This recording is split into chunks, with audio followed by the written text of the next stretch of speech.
பாருங்க 99வது கொஸ்டின். தன்னிடம் புகழடைந்தவருக்கு அமிர்தமாகவும் புகழடையாதவருக்கு பாம்பின் நஞ்சை போன்றும் காணப்படுபவன் யார் அப்படின்னு கேட்டிருக்கிறாங்க. அது ஆன்சர் வந்து சச்சந்தன். அந்த கொஸ்டின் நம்பர் 99 பார்த்தீங்கன்னா சச்சந்தன் அப்படின்னு சொல்லியிருக்கிறாங்க. இந்த பாடல் எங்கேருந்து நம்ம பார்க்கலாம் அப்படின்னு சொல்லி பார்த்தீங்கன்னா 9ஆம் வகுப்பில் இயல் 7ல் சீவக சிந்தாமணி பாடல். அதில் வந்து பார்த்தீங்கன்னா அந்த ஏமாங்கதன் நாட்டு வளம் அப்படின்னு சொல்லியிருப்பாங்க. இது வந்து எங்கே வருது அப்படின்னு சொல்லி பார்த்தீங்கன்னா மூல நூலை நம்ம எடுத்து பார்த்தோம்னா இந்த சீவக சிந்தாமணியில் நாட்டு வளம் சொல்லிட்டாங்களா, இது வந்து நாமக்கல் இளம்பகத்தில் வந்து இடம்பெற்றிருக்கிறோம். அப்புறம் நாட்டு வளம் சொன்னதுக்கப்புறம் நகர்வளம் இதெல்லாம் சொல்லிட்டு சச்சந்தன் வரலாறு பற்றி சொல்லுவாங்க. அப்போ அந்த சச்சந்தன் வரலாறு பற்றி சொல்லும்போது அந்த லைனை உங்களுக்கு வந்து நான் அண்டர்லைன் பண்ணி கொடுத்துருக்குறேன் பாருங்கள். அதில் அப்படியே அதே இளம்பகத்திலேயே வேறு எங்கேயுமே அவங்க மாறியெல்லாம் போகலை. நாட்டு வளம் நகர்வளம் இதையெல்லாம் சொல்லி முடிச்சுட்டு சச்சந்தன் வரலாறு சொல்லும்போது முதல் 2 வரிகளில் நச்சு நாகத்தினார் அழல் சீற்றத்தன் அச்சம் முற்றும் உடைந்தார்க்கு அமிர்தமானவன் அப்படின்னு சொல்லிட்டு. அப்போ நாமக்கல் இளம்பகத்தில் அந்த சச்சந்தன் வரலாறுல உங்களுக்கு மூல நூல்லேருந்து எடுத்து காட்டியிருக்கேன் பாருங்கள். நச்சின் நாகத்தின் ஆரழற் சீற்றத்தன் அச்சமுற்று அடைந்தார்க்கு அமிர்த தன்னவன் அப்படின்னு சொல்லியிருக்கிறாங்க. அதாவது என்ன சொல்லியிருக்காங்கன்னா விஷ நாகத்தை போல் பகைவரை கண்டால் சீரிப்பாயும் கொடும் கோபமுடையவன். அடுத்து பாருங்க, பகையை விட்டு தஞ்சம் என்று வந்து சரணடைந்தவருக்கு தன்னலி ஊட்டும் அமுதம் போன்றவன். இதையேத்தான் அந்த கொஸ்டின்ல வந்து அப்படியே உங்களுக்கு வந்து சுருக்கி கொடுத்துருக்குறாங்க. ஏமாங்கத வளம் சொல்லிட்டு நாட்டு வளம் நமக்கு அதே இளம்பகத்தில் கொடுத்துருக்குறாங்க. அதுலேருந்து ஒரு சாப்டர் நகர்வளத்தை விட்டுட்டு சச்சந்தன் வரலாறு அப்படின்னு சொல்லிட்டு 155வது வரி 154 155வது வரிகளில் சச்சந்தன் வரலாறு அப்படின்னு சொல்லும்போது சச்சந்தனை பற்றி சொல்லியிருக்கிறாங்க. அப்போ அதோடு தொடர்புடையது நாட்டு வளத்தோடு தொடர்புடைய அதே இளம்பகத்தனாச்சும் நீங்கள் படிச்சிருக்கிறீங்களா? அதே இளம்பகத்தில் உள்ள செய்திகள் உங்களுக்கு வந்து தெரிஞ்சிருக்கா? அதில் யார் முக்கியமானவன்? அப்போ நாட்டு வளம்னு சொன்னாலே அதில் வந்து யாருடைய சிறப்பை பற்றி சொல்கிறாங்க? ஏமாங்கத நாடு யாருக்குரியது? சச்சந்தனுக்கு உரியது. அப்போ அந்த சச்சந்தனுடைய வரலாறுல முதல் 2 லைன்லேயே உங்களுக்கு தெரிஞ்சிருக்கிறா அப்படின்னு சொல்லி தான் அதில் வந்து கொஸ்டின் எடுத்து அவங்க வச்சிருக்கிறாங்க. 138வது கொஸ்டின் பார்த்தீங்கன்னா எந்த நூலில் போர்க்களத்தில் 700 யானைகளை கொன்றவனுக்கு பரணி பாடப்பெறும் என்ற கருத்து உரைக்கிறது? இதற்கு வந்து ஆன்சருக்கு என்ன கொடுத்துருக்குறாங்கன்னா பன்னீர் பாட்டியல். ஆனால் உங்களுக்கு வந்து இதோட தொடர்புடைய செய்தி பாருங்கள். அதாவது இதனோட தொடர்புடைய பாடப்பகுதி எங்கே இருக்குதுன்னு சொல்லி நீங்கள் பார்த்தீங்கன்னா 8ஆம் வகுப்பில் இயல் 7 அப்படிங்கிறதுல வந்து கலிங்கத்து பரணியில் படைவேளம் அப்படிங்கிற ஒரு டாபிக் இருக்குது. அதில் வந்து 145வது பக்கத்தில் கீழே பாருங்கள் ஒரு லைன் கொடுத்துருப்பாங்க. போர் முனையில் 1000 யானைகளை வெற்றி கொண்ட வீரரை புகழ்ந்து பாடம் இலக்கியம் பரணி ஆகும் அப்படின்னு சொல்லிட்டு இதை வந்து கொடுத்துருக்குறாங்க. அப்போ அவங்க டெஸ்ட் பண்ணுறாங்க 1000 யானையை வந்து கொண்டவங்களுக்கு பரணினா இதோட தொடர்புடைய ட்விஸ்டான கொஸ்டின் 700 யானைகளை கொன்றது யாரு அப்படிங்கிறது. அதாவது கொன்ற வீரனை பாடுவது பரணி அப்படின்னு சொல்லி பாடப்படுற நூல் எது? இதோட தொடர்புடையது. அதே சமயத்தில் ட்விஸ்டாக கேட்டிருக்கிறாங்க 700னா யார் பாடியிருக்கிறாங்க அப்படின்னு சொல்லிட்டு பாடியிருக்கிறாங்க. அந்த நூல் பார்த்தீங்கன்னா பன்னீர் பாட்டியல். அதே மாதிரி பார்த்தீங்கன்னா 103வது கொஸ்டின் பாருங்கள். ஓரடி முழுவதும் ஒரு சொல்லே வர தொடுப்பது இரட்டை தொடை அப்படின்னு சொல்லியிருக்கிறாங்க. 10ஆம் வகுப்பில் 9ஆம் வகுப்பில் பார்த்தீங்கன்னா 225வது பக்கத்தில் தொடை, நான் உங்களுக்கு பேஜ் நம்பரே கொடுத்துட்டேன்.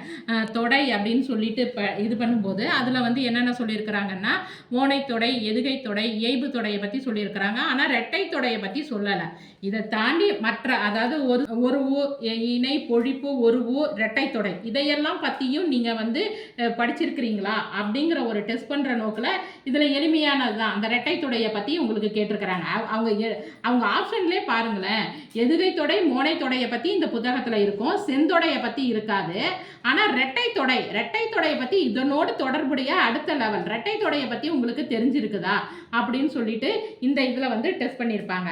அதே மாதிரி பார்த்தீங்கன்னா இதே புத்தகத்தில் 9ஆம் வகுப்பில் நம்ம நினச்சிக்கிட்டு இருக்கிறோம் அதாவது அந்த கொஸ்டின் ஆன்சர் சிறுவினா பெருவினா எடுத்துக்காட்டுகள் இதையெல்லாம் பற்றி மட்டும் படித்தா போதும் அப்படின்னு அப்படின்னு சொல்லிட்டு. ஆனால் அந்த ஒவ்வொரு புக்கு எக்ஸசைஸ்க்கும் பின்னாடியும் இந்த படித்து சுவைக்க, அப்புறம் வந்து அறிவை விரிவு செய் அப்படின்னு சொல்லிட்டு சில பகுதிகள்லாம் கொடுக்குறாங்க. அதையெல்லாம் எதுக்கோன்னு சொல்லிட்டு நம்ம விட்டுறோம். ஆனால் அதுலேருந்தும் சில கொஸ்டின்கள் வந்து அதோடு தொடர்புடைய கொஸ்டின்களும் சில இடங்களில் கொடுத்துருக்குறாங்க. இந்த 9ஆம் வகுப்புலையே 227வது இதில் பாருங்கள், படித்து சுவைக்கை அப்படிங்கிற பகுதியில் உமர்கயாம் பாடல்களில் வந்து எப்படி ஆரம்பிக்குன்னு பார்த்தீங்கன்னா, இருத்தல் எனும் அப்படின்னு ஆரம்பித்து இரண்டும் நாமே அப்படின்னு சொல்லிட்டு முடியுது. அதோடு ஒரு தொடர்புடைய கொஸ்டின் பார்த்தீங்கன்னா அதாவது உமர்கயாம் பாடல்கள். இந்த உமர்கயாம் பாடல்கள் மாரியே வேறு சில பாடல்களையும் நீங்கள் படிச்சிருக்கிறீங்களா அப்படிங்கிறத சொல்லியிருக்கிறாங்க. இதில் 174வது கொஸ்டின் பாருங்கள். வையம் தரும் வனமன்றி வாழும் சொர்க்கம் வேறுண்டோ எனும் பாடல் வரிகள் எக்கவிதையிலிருந்து இடம்பெற்றுள்ளது அப்படின்னு சொல்லி கேட்டிருக்கிறாங்க.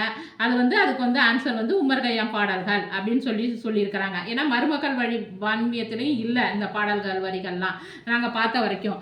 இந்த இதில் பார்த்தீங்கன்னா வையம் தரும் வனமன்றி அப்படின்னு சொல்லிட்டு உமர்கயாம் பாடல்களை வந்து கேட்டிருக்கிறாங்க. அதாவது மாணவர்கள் இனி வரும் காலங்களில் அந்த வெறும் நம்ம இந்த முன்னாடி சொல்லியிருக்கிற அந்த பாடங்களுக்கு மட்டும் அதாவது முக்கியத்துவம் கொடுக்காம இந்த படித்து சுவைக்க, அறிவை விரிவு செய் அப்படின்னு சொல்லிட்டு கொடுக்குறாங்கல்ல, அதில் உள்ள எழுத்தாளர்களுக்கும் நீங்கள் முக்கியத்துவம் கொடுத்து படிங்க. இதேமாரி அந்த வே ஸ்ரீராம் அப்படிங்கிற ஒரு கொஸ்டின் இருக்கும் பாருங்க. அந்த கொஸ்டின் நம்பரை உங்களுக்கு நான் தரேன். அதாவது 118வது கொஸ்டின் பார்த்தீங்கன்னா, ஆல்பர்ட் காமூஸ் எழுதிய தி அவுட் சைடர் நாவல் அந்நியன் என தமிழில் யாரால் மொழிபெயர்க்கப்பட்டது? இதற்கு வந்து ஆப்ஷன் வந்து வே ஸ்ரீராம். ஆக்சுவலாக இவர் வந்து பார்த்தீங்கன்னா மொழிபெயர்ப்பு நூல்களை வந்து அதாவது வேறு மொழியில் உள்ளதை வந்து இதில் வந்து மொழிபெயர்த்திருப்பாங்க. இந்த கொஸ்டின் வந்து நமக்கு வந்து மொழிபெயர்ப்போடையும் தொடர்புடையது. இந்த வே ஸ்ரீராமை பற்றி இந்த அறிவை விரிவு செய் அப்படிங்கிற ஒரு இடத்துல வந்து கொடுத்துருப்பாங்க. அது எந்த பக்கம், அது என்ன நூலுங்கிறதையும் நான் உங்களுக்கு எடுத்து காட்டுறேன். இந்த பாடம் எதுலேருந்து எடுத்திருப்பாங்க அப்படின்னு சொல்லி பார்த்தீங்கன்னா, 10ஆம் வகுப்புல இயல் 5ல் மொழிபெயர்ப்பு கல்வி அப்படிங்கிற முதல்லையே ஒரு பாடம் வந்து இடம்பெற்றிருக்கிறோம். அப்போ அந்த 3 ஆத்தர் சொல்லியிருக்கும் போதே பாருங்களேன், மொழிபெயர்த்திருப்பாங்க தமிழில் எது அப்படின்னு சொல்லிட்டு. அதாவது தமிழில் வள்ளிக்கண்ணன், தமிழில் வே ஸ்ரீராம் குட்டி இளவரசன், ஆசிரியரின் டைரின்னு சொல்லும்போது தமிழில் MP அகிலா அப்படின்னு சொல்லி கொடுத்துருப்பாங்க. இதே மாதிரி தான் அந்த வே ஸ்ரீராம்ங்கிறவர் வந்து ஆல்பர்ட் காமூஸ் அந்நியன்கிறத வந்து யாரால் மொழிபெயர்த்திருக்கிறாங்க அப்படின்னு சொல்லிட்டு வே ஸ்ரீராம் அப்படின்னு சொல்லிட்டு நமக்கு இதை கொடுத்துருக்குறாங்க.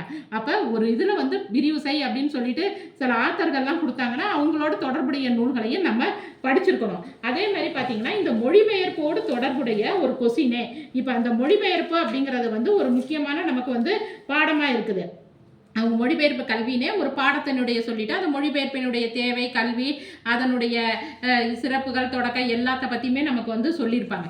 இது வந்து பார்த்தீங்கன்னா உங்களுக்கு 10ஆம் வகுப்பில் 5வது இயலில் வந்து எடுத்தோடனே இந்த மொழிபெயர்ப்பு கல்வியினுடைய இது அவசியமாக சொல்லியிருக்காங்க. அதிலே 117வது கொஸ்டின் பாருங்கள். 117வது கொஸ்டின், மூல பிரதியில் உள்ள பொருண்மைக்கு இயன்ற வரையிலும் நெருக்கமாக அமையும் வடிவத்தை எவ்வாறு அழைப்பார்? நிகரன். அப்போ இதுவும் நமக்கு எதோட தொடர்புடையது?